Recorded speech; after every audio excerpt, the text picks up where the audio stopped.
Oh gosh, don't tell anybody else on the line, but I am so tired right now. Don't tell. This is not what you're supposed to say to yourself right before a second moto. This is not what you're supposed to say to your competitors, but Number 2. It's go time for the final.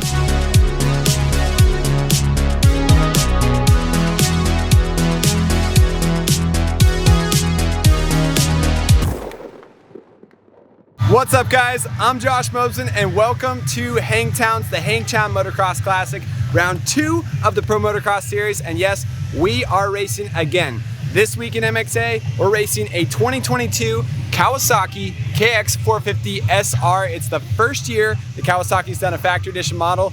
We threw a few extra parts on this bike. We're racing in a Hangtown, we'll see how it goes.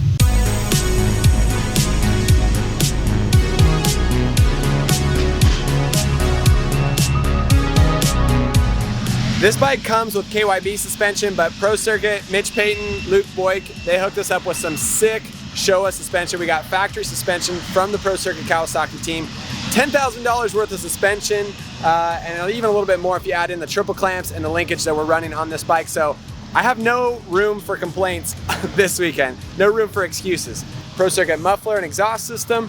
Beyond that, we have the Acerbis Metallica plastic on the rear part of the bike with the side number panels and the rear fender looking gray.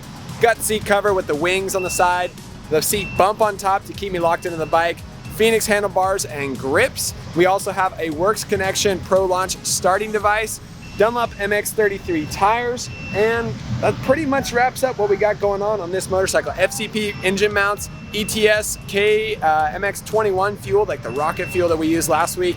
A lot of cool products on this bike. Also, thanks to Throttle Syndicate for tying it all together with some sick graphics. It's gonna be interesting. See if we can put this in the show and have some fun with it tomorrow. All right, guys, we're here at Hangtown, getting the bikes prepped, doing some grip tape, all the little stuff Josh likes. We got qualifying in about an hour. I'm gonna get her done.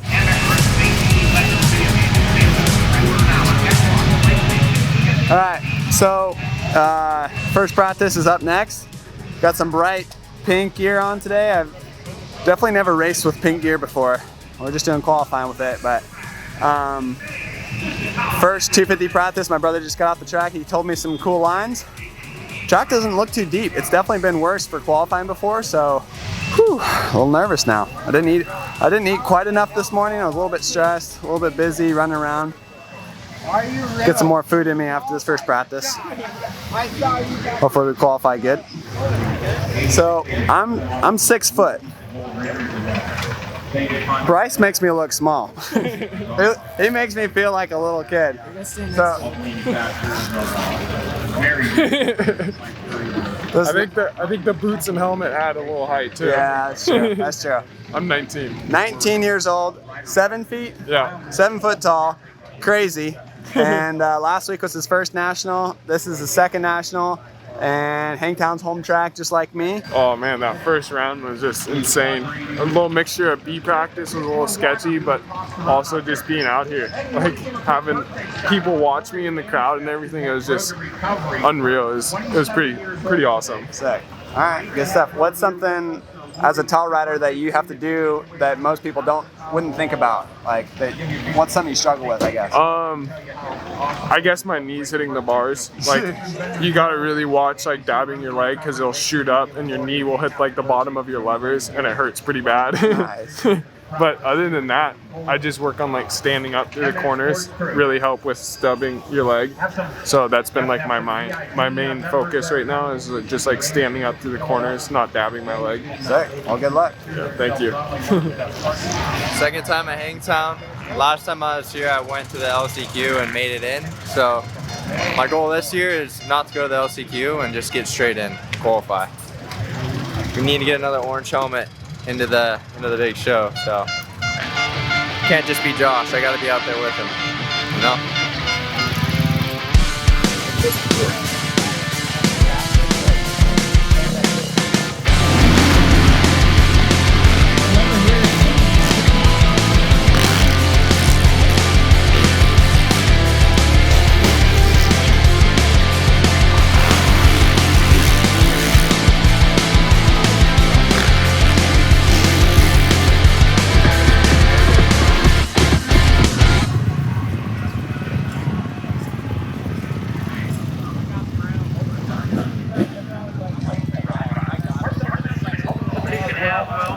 These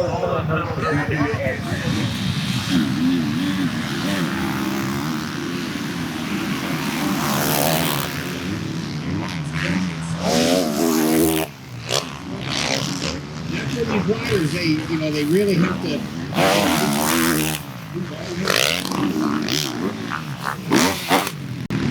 Not well.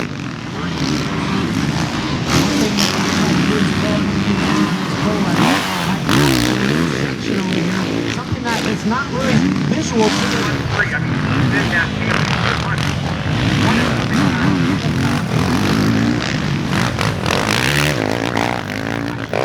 Alright, so qualifying went good. I was 29th overall. I was hoping to be a little bit better than that because I had a good track and a good bike this weekend, but 29 is not bad. Made it in the show again. I'm nervous today. Last week we were on the Honda, we were at Paula. Now we are on the Kawasaki. We got A-Kit suspension. I didn't have that last week, so A-Kit suspension is definitely holding up a lot stiffer and a lot stronger and better for me today. So that's pretty cool. And it's also fun just to be home track. I grew up 2 hours from here. My second race ever was in like 2003 or so, and it was here on the same starting line. And a lot of friends and family that are here, so I'm definitely a little more nervous today than I was last time. So good stuff.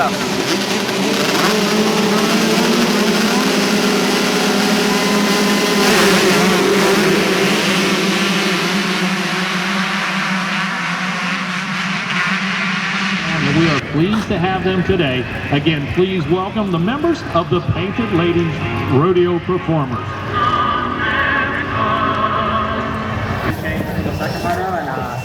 Little bro won the first moto. That was pretty cool to see him. And now we're on the line for Moto 2. It's gonna be fun. Or not Moto 2, my Moto 1. 450 Moto 1. Outside gate pick. They actually changed the start a little bit. You won't be able to tell on TV or even really anywhere unless you're here, but the start sweeps a little bit more. The inside gates are not as good. They move the angle of the starting line a little bit, so some changes, but gonna try to sweep around the outside, have some fun with this moto.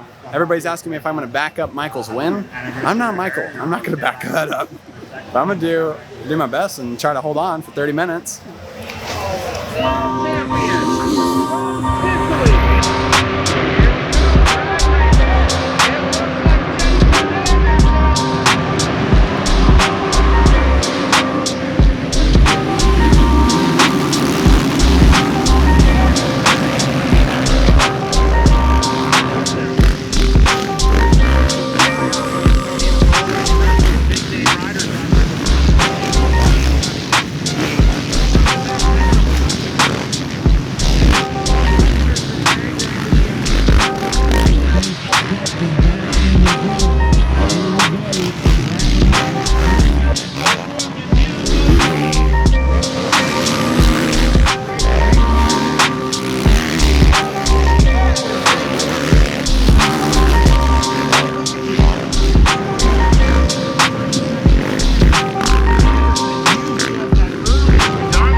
We got another orange helmet in, so that's cool, but only in the second moto. I don't know if that counts, but either way, we're gonna watch SpongeBob on the way home, so it's okay. It's fine.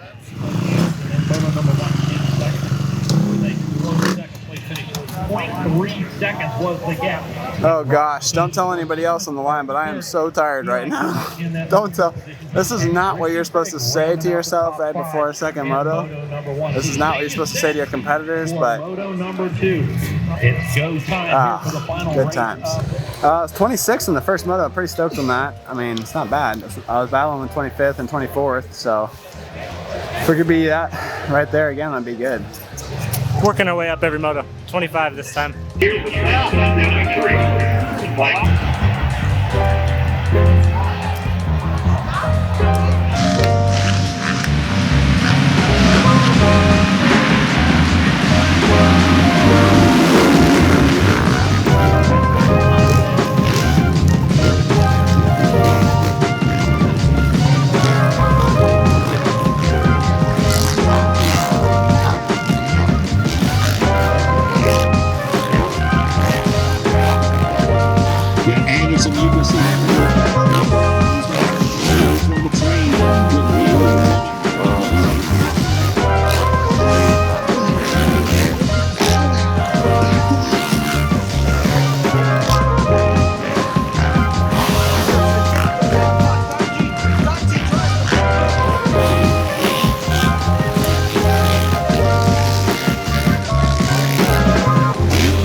My stomach hurts.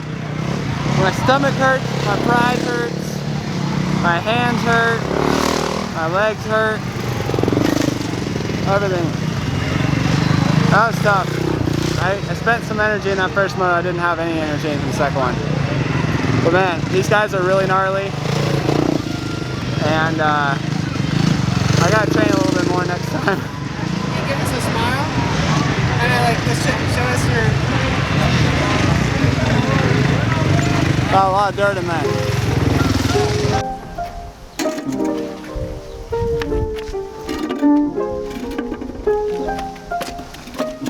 All right guys, so we are back from the Hangtown National. It's Sunday afternoon now. Reflecting on the weekend, we've had 2 nationals in a row to race. Honda at the Pala National. That was with suspension that was valved for me, but it was stock production-based suspension. Then we went to Hangtown with factory level suspension, factory level chassis on this KX450SR. The engine, I had no complaints with. Suspension, we had $10,000 A-Kit suspension from Pro Circuit and from Showa. We had the factory shock, the factory forks, triple clamps, and linkage, all that we threw on this bike to go racing. So I have 0 excuses. This thing is top level, and there's really not too many things I would do to fix this bike or to make it that much better. It was a pretty awesome bike to ride.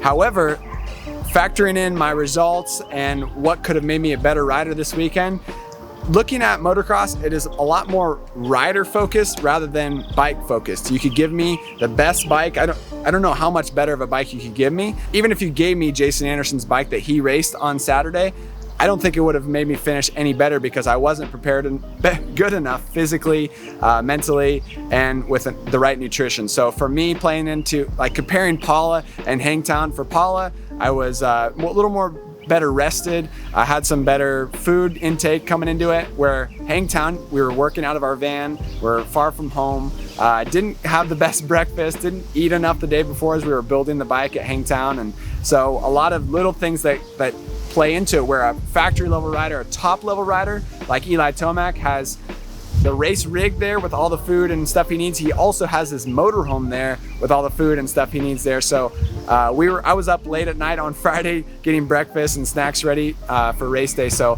long story short, there's a big difference between privateer and factory. There's also a big difference for a guy who does articles and works at a desk most of the time and tests motorcycles for a living versus a rider who's full-time dedicated to training, racing, and riding. So overall, it was a lot of fun testing this motorcycle at the highest level of racing. It's a lot of fun seeing fans of motocross action that watch our videos and read our magazine.